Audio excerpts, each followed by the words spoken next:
I'm very worried about my dad dying, but he did leave me a lot of valuable things, like a business, a house, two sisters that can hold their own. Like I'm gonna be struggling. If I was by myself, I would be struggling. But I think that if situations were changed, I would never be struggling. But I needed a place to thrive, right? And that meant having to be in this type of environment. So in order for a plant to grow in an environment, they need the sun, they need the soil, they need the food and everything that comes with it. But it also needs, for a human, you also need like imagination and drive and potential and all that other stuff.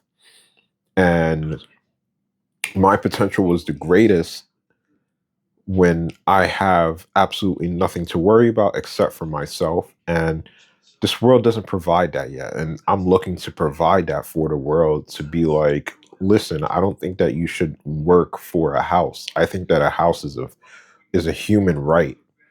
Um, I think that a minimum wage without working is a human right.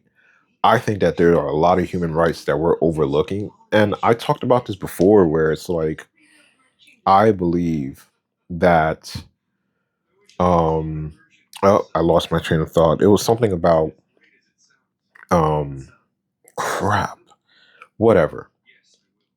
Forget about it. That's what I meant to say. I believe there's a lot of human rights that we are to be given when we're born, and we shouldn't have to work for them. And wealth should be spread out more evenly than it is right now.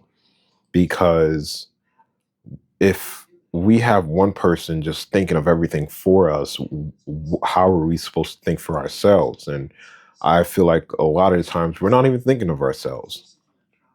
We're thinking of the next person next to us. We're just not thinking about ourselves. And that's very frustrating, because an individual that doesn't have a mind of their own can really, really run into a problem later on. It's just like the whole homeless thing. Homeless people are more expensive to take care of if they are homeless than when they are put into a home. So that's the same idea about, uh, a person that doesn't think is more expensive than a person that does think. So how do we get those people thinking? We give them money, we give them equipment, we give them help. You know what I mean?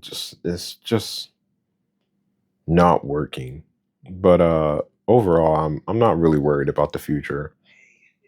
I think that death is a wonderful, beautiful thing that we have, especially the way that we treat each other.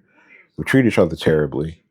And to want to live forever in this type of world is absolutely ridiculous. You only want to live forever if you have everything given to you, and everything is going your way. But for a lot of people, things don't go their way.